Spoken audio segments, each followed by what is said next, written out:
My name is Angela Akufo-Addo, and I am the Administrative Manager at Agro Kings Limited. Agro Kings is a fully owned Ghanaian agricultural company that seeks to feed the future, empower our smallholder farmers, and do all these things through the use of innovative technology.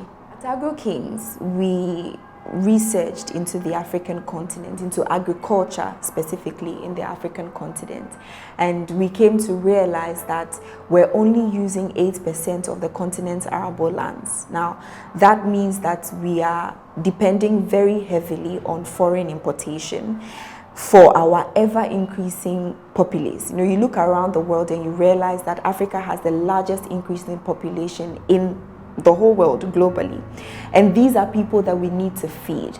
And so at Agro Kings we said, why not agriculture? Let's kill 3 birds with 1 stone. For example, we use more of our arable lands to cultivate food to feed our ever-increasing populace, and then by doing these 2 things we reduce our dependence on importation, on foreign importation.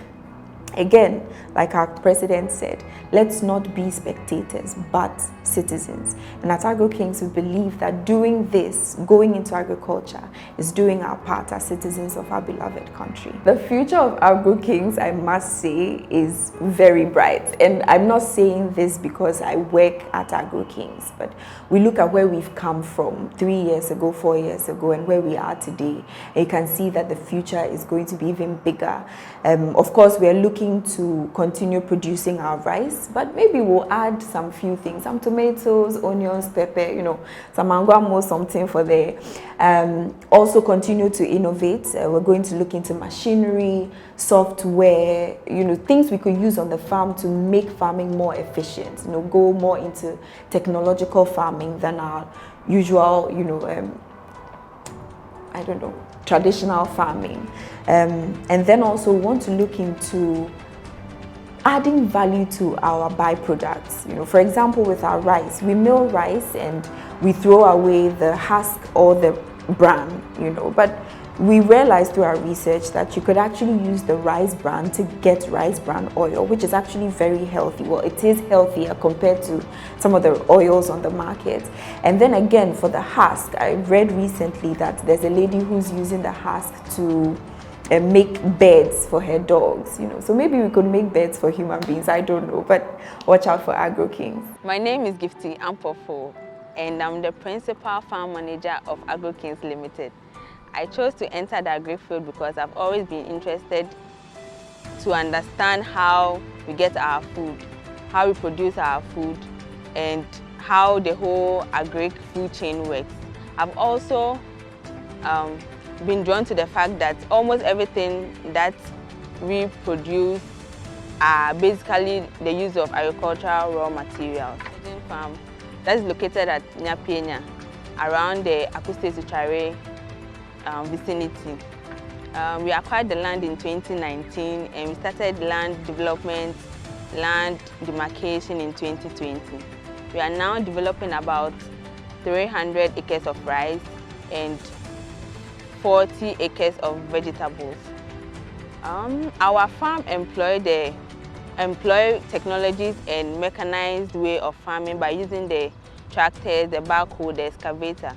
And we have also invested in a 3-kilometer long canal, which also supplies us with water all year round to be able to produce for our customers. We are also conscious about our environment and what we do. So we plant trees to protect our farm, also serve as a purpose of afforestation, and also help demarcate the borders of our farm.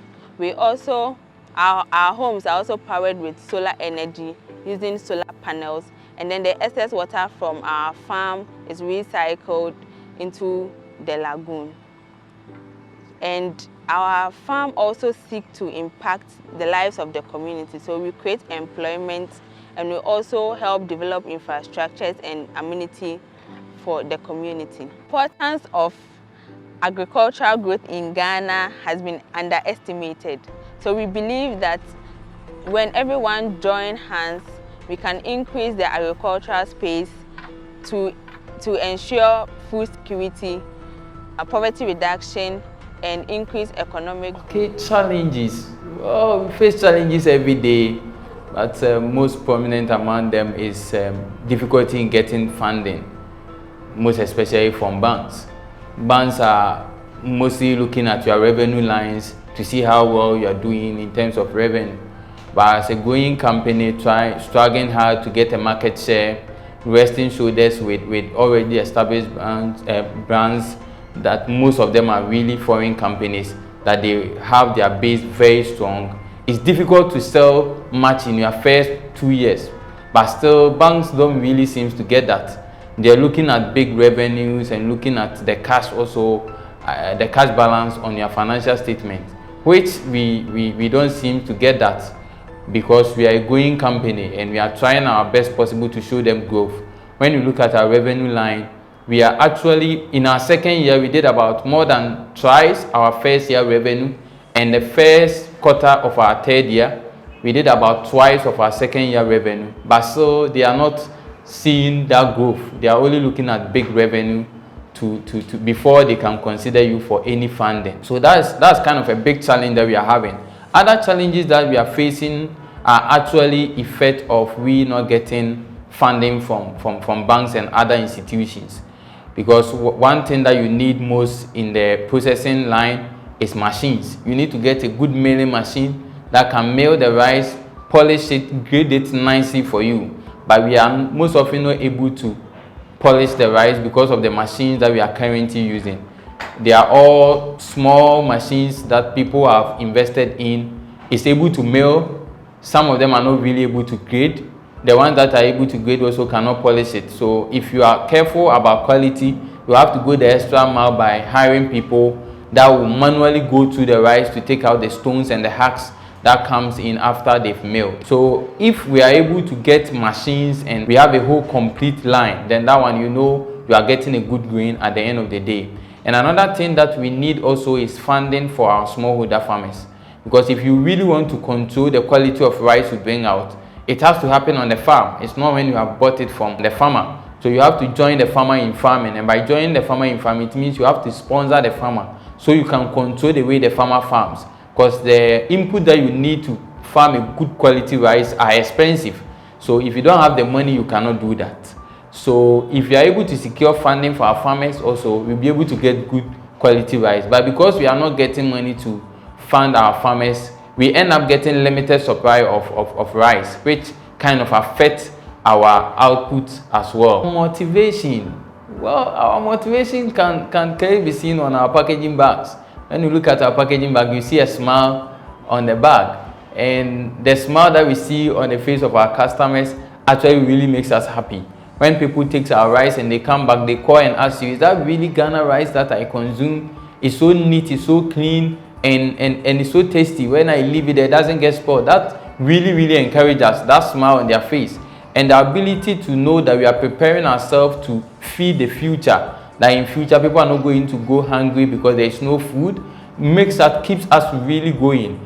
And the thinking of Africa having a lot of resources that is not being tapped into, and we trying our best to make sure that we tap into those resources and use them efficiently, also keep us going. And for us, irrespective of the fact that we are not getting funding now, we strongly believe there is light at the end of the tunnel, and definitely when that light shines, all things are going to be glorious.